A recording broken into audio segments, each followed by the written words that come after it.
अपराध की दुनिया में चार्ल्स शोबराज के बाद शायद ही कोई और शख्स हो जिसने चोर धनीराम मित्तल से ज़्यादा नाम कमाया हो। चोरी की दुनिया में हरियाणा के धनीराम मित्तल ने एक के बाद एक मिसाल कायम की है। हरियाणा के इस साथी चोर ने अकेले 1000 से ज़्यादा वाहन चोर की घटना को अंजाम दिया है।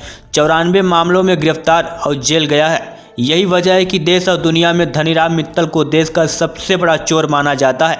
5 दशक से ज़्यादा समय तक इस शख्स चोरी और धोखाधड़ी की वारदात को अंजाम देता रहा, लेकिन सबसे ज़्यादा सुर्खियों में तब आया जब उसने जज बनकर अपने ही केस में फैसला सुनाया।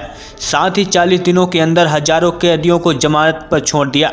खास बात यह है कि हरियाणा की भिवानी निवासी धनीराम मित्तल युवावस्था में एक आम युवक की तरह ही था, लेकिन अच्छी पढ़ाई करने और सरकारी नौकरी के लिए काफ़ी प्रयास के बाद भी नौकरी पाने में असफल रहने पर उसने बेहतर जिंदगी की तलाश में जयराम की दुनिया में आ गया।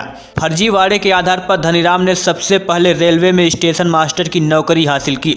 एक दौर में वाहन चोर के मामले में धनीराम मित्तल इतना एक्सपर्ट हो गया कि उसने 1000 से ज़्यादा वाहनों को चुरा कर बेचा।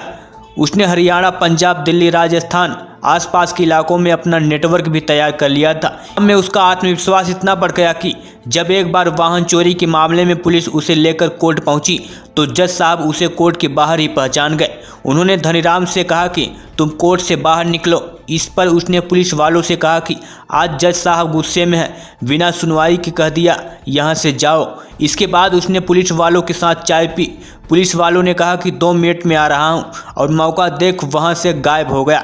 जब जज साहब ने कोर्ट में पेशी के लिए बुलाया तो पुलिस वाले सन्न रह गए। जज ने पुलिस वालों से पूछा धनीराम कहाँ है, तो पुलिस वालों ने कहा कि सर उसने बताया कि जज साहब ने कहा तुम जाओ, तुम्हारा यहाँ कोई काम नहीं। जज साहब को भी माजरा समझने में देरी नहीं लगी। वो समझ गए चोर धनीराम एक बार फिर फरार हो गया है। ब्यूरो रिपोर्ट, दिल्ली समाचार।